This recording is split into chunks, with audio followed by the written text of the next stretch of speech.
pessoal, como vocês estão? Aqui quem fala é a professora Tânia Arruda, professora de Química da Escola Estadual Cassiano Mendes. Como vimos na semana passada, a gente trabalhou sobre o método de separação de sistemas homogêneos. Falamos da destilação simples e da destilação fracionada. Hoje falaremos dos métodos de separação de sistemas heterogêneos. Qual a diferença? Nos sistemas homogêneos, a gente tem apenas uma fase, né? E a forma mais importante de separá-los é utilizando a destilação, seja ela simples ou seja ela fracionada. Já na separação de sistemas heterogêneos, a gente vai ter uma série bem maior de processos, e eu nem coloquei todos aqui, porque são muitos, e alguns deles, inclusive, são usados associados. Eu pedi para vocês na semana passada fazerem uma observação na casa de vocês e ver como poderemos separar algumas coisas. Alguns falaram do óleo e da água, outros da areia com o sal, outros da areia com a água. Hoje nós vamos ver como poderemos aplicar de maneira interessante como separar realmente essas misturas que vocês sugeriram na aula passada. Espero que todo mundo tenha acertado. Então vamos começar. Então, entre os processos de separação, um dos mais comuns é a filtração. A filtração, ela sempre vai separar um sólido de um líquido através de um filtro. A gente pode ver como exemplo a separação do café da água. Quando a gente faz o café, o que a gente faz? Colocou o açúcar, colocou o pó, quando ferve a gente não passa pelo coador. Quando tomamos o café não fica doce. Por quê? Porque o açúcar é dissolvido na água e passa pelos furinhos do filtro. Porém, o pó, que vai ser o nosso sólido que não se dissolve, ele vai ficar retido no filtro de papel ou no coador de pano, conforme cada um faz em casa. Então, recapitulando, a filtração, ela vai separar um sistema heterogêneo, onde eu vou ter um sólido e um líquido, a partir de um filtro. Usamos também a filtração nos nossos filtros em casa, de água, onde a parte que vem nos canos, a parte sólida que vem nos canos, ela fica retida pelas velas do filtro e a água vai passar limpa, límpida, sem nenhuma impureza residual. Lembrando que essa água, para retirar qualquer tipo de contaminação, é retirada através de um tratamento que é feito pela Copasa, certo? Em seguida, a gente tem a decantação. A decantação também é uma mistura de sólido e líquido, só que agora, ou de líquido e líquido, só que agora ela vai ser separada pela densidade. Então, o que seria isso? Por exemplo, quem falou lá do exemplo da água com o óleo, por exemplo, uma das formas de separar a água e o óleo, dois líquidos, é através da densidade. Um outro exemplo que a gente pode pegar também é o barro com água. Você coloca lá em repouso, passado um certo tempo, toda a terra, todo o barro vai descer e só vai ficar a água por cima. Assim como também as pessoas que fazem goma, por exemplo, fazem o mesmo processo. Lá com a mandioca, deixa em repouso, todo o pozinho fininho da mandioca, o sólido, vai descer e só vai ficar a água por cima. Esse processo é chamado processo de decantação. Quando falamos que é por densidade, é porque o mais denso desce e o menos denso flutua. No caso da água e óleo, o óleo fica em cima, a água fica embaixo. No caso da goma, que eu falei também, todo aquele pozinho de goma fica embaixo e a água fica em cima por ser menos densa do que a goma da mandioca. O próximo processo, todo mundo também conhece e faz em casa, é a acatação. Também teve esse exemplo nas respostas de vocês. É uma separação de sólido com sólido. A diferença é porque eles têm que ter tamanhos diferentes tamanhos. Por exemplo, Quando eu ponho lá o feijão para eu tirar as pedrinhas, aquele feijão que eu não quero, por exemplo, eu faço um processo de catação, certo? Então, nesse processo aí, eu vou retirar um sólido para um lado e o outro sólido para o outro lado. E aí vamos separar os sólidos através dessa escolha, né, visual ali dos tamanhos. Seguindo aqui, a gente tem a flotação. A flotação, inclusive, é um dos processos que é utilizado pela Copasa para fazer a separação das impurezas da água.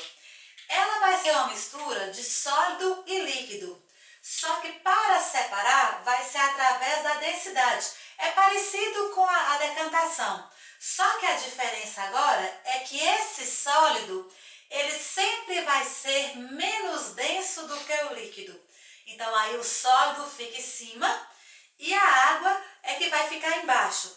Um exemplo que a gente pode pegar disso aqui é quando a gente coloca pó de serra em água. O que a gente percebe? Todo o pó de serra vai flutuar sobre a água, ficando fácil de ser retirado. Então, o que diferencia a flotação da decantação? É simplesmente porque na decantação, tanto do líquido quanto o líquido é por densidade e do sólido com líquido também. Só que lá na decantação, o sólido desce e o líquido flutua. Na flotação é o inverso. O líquido desce e o sólido flutua. Então, só muda isso de um para o outro, tá bom? Deu para entender direitinho? Então, passando para frente, vamos falar da peneiração. Todo mundo também conhece, já deve ter feito em casa, quem faz tapioquinha aí, né? Sempre faz. O que é a peneiração? É uma separação de dois sólidos por tamanho. Então, geralmente usa-se uma peneira ou uma tamiza, né? Chama-se tamização também. Usa-se uma peneira. Então, quando você coloca lá a sua mistura, aquele sólido de menor tamanho vai passar pelos furinhos da peneira e o sólido de maior tamanho vai ficar retido sobre a parte de cima da peneira. Então, isso é uma peneiração. Então, ela funciona entre sólidos e sólidos. Separa por tamanho, sendo que um dos sólidos tem que ter um diâmetro, um tamanho menor do que os furinhos da peneira. Aí, então, falamos daqueles 5 ali. Vamos passar agora para a separação magnética. A separação magnética é uma separação de dois sólidos, só que esses sólidos têm que ser ferromagnéticos ou ferroelétricos. O que significa isso? Um deles tem que ser atraído pelo pedaço de ímã, por exemplo. Por isso que chama separação magnética. Se você pega, por exemplo, uma porção de enxofre ou uma porção de areia, por exemplo, e mistura pó de ferro nessa porção de areia, por exemplo, você quase não consegue ver o ferro. Mas se você vier com um papelzinho e colocar o ímã sobre ele, o que você vai perceber? Todo o ferro vai ser atraído pelo ímã e a areia vai ficar lá embaixo, separada.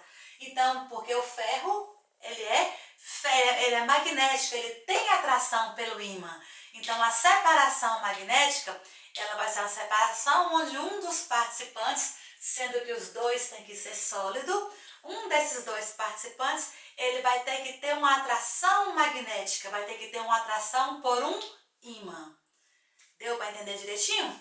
Seguindo aqui, vamos falar da centrifugação. A centrifugação ela é utilizada para acelerar a decantação.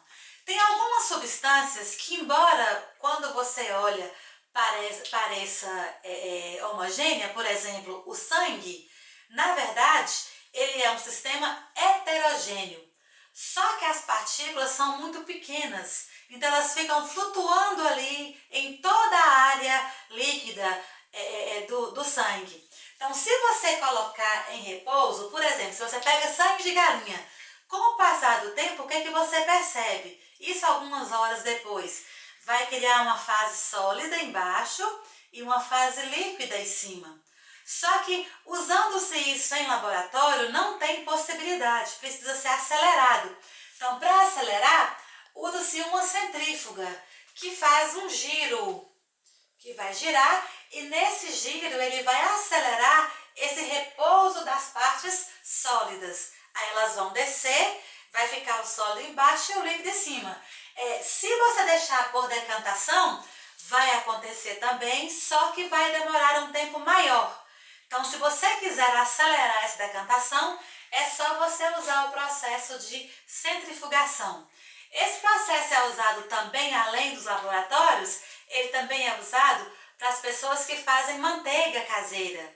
Quando você pega lá a nata e mistura na água, eles não agitam, aqui vão batendo, batendo até separar a gordura. É o mesmo processo aqui de centrifugação. Ou então, quando tem gente que faz utilizando o liquidificador, coloca água, sal e coloca a nata do leite, aí coloca para bater no liquidificador. Você vai perceber que com o passar do tempo, vai criar várias camadas de gordura na parte superior, separando da parte líquida do leite. Então é um outro processo que é usado para acelerar a decantação, que é a centrifugação. Dando sequência aqui, vamos falar da dissolução fracionada. A dissolução fracionada, ela vai utilizar a solubilidade. O que seria isso? Por exemplo, vamos supor que você, por um acaso, por um acidente, misturou, por exemplo, sal e farinha, ou sal e areia, e você queria essa areia separada, sem sal. Então, o que você poderia fazer para separar? O que a gente sabe? Que o sal tem alta solubilidade. O sal é solúvel. A areia é insolúvel. Então, se você coloca água dentro dessa mistura, o que vai acontecer? O sal vai dissolver na água. E como que eu vou recuperar essa areia? Aí eu vou precisar usar um outro processo que poderia ser a filtração. Você vai passar aquela solução ali de água, sal e areia. Quando você passa pelo filtro, o que vai acontecer? A areia vai ficar retida no filtro e a água vai ter a água e o sal ali embaixo. Você conseguiu recuperar toda a areia que você queria. Então, é só utilizar a dissolução fracionada. Então, o que eu tenho que lembrar? Dissolução fracionada é utilizada para separar dois sólidos, sendo que um deles tem que ser bastante solúvel e o outro tem que ser insolúvel. Aí eu dissolvo na água, passo por um filtro e separo os dois, certo? Seguindo aqui, vamos falar da cristalização. O que é essa cristalização? Ela funciona parecido com a dissolução fracionada, só que ali eu já vou ter um sólido e um líquido já dissolvidos ali. O que eu vou fazer? Eu vou deixar essa água evaporar, esse líquido evaporar, e o sólido, com o passar do tempo, ele vai se cristalizando. É um processo lento, por exemplo, é utilizado nas salinas, né, lá no Rio Grande do Norte, por exemplo. Então é um processo bastante lento, mas é um processo que separa os sólidos dos líquidos, através da evaporação do líquido e da cristalização do sólido. Então, nas grandes salinas, por exemplo, a gente vê aquelas montanhas de sal. Como é que ele acontece? Através da cristalização. A água vai evaporando e todo o sal vai ficando concentrado ali naquele espaço que a gente deixou. E por último, a gente vai falar da cromatografia. A cromatografia é um processo bastante complexo de se explicar, mas é um processo bastante utilizado em laboratórios, em indústrias, exatamente porque ele é extremamente eficaz. Existem vários tipos de cromatografia. Cromatografia em papel, cromatografia linear, cromatografia em colunas. E como ela funciona? O que significa essa cromatografia? Ela é uma técnica de separação de misturas que baseia no diferencial de migração das substâncias sobre uma fase fixa, que é chamada de fase estacionária. O que significa isso? Significa o seguinte, que se eu tiver uma mistura, a substância ela vai se fixar em uma substância e a outra vai ser arrastada por um solvente. Um exemplo que a gente pode ver dessa cromatografia, por exemplo, é se você pegar a caneta, a nossa caneta esferográfica. Se você fizer um risquinho de caneta azul, por exemplo, e colocar essa caneta, ou caneta preta, e colocar essa caneta num papelzinho de cromatografia e colocar num recipiente que tenha álcool, você vai perceber que com o passar do tempo vai criando várias camadas de cores, que são as cores que compõem essa tinta. Então a cromatografia, como o próprio nome diz, é uma separação por cores. Algumas vão ficar presas no papel e outras vão ficar presas no líquido, tá certo? Ficou alguma dúvida? Eu gostaria que vocês, se possível, como a partir de agora a gente vai ter as aulas presenciais, né? Porque nós vamos ver as aulas ao mesmo tempo juntos no YouTube.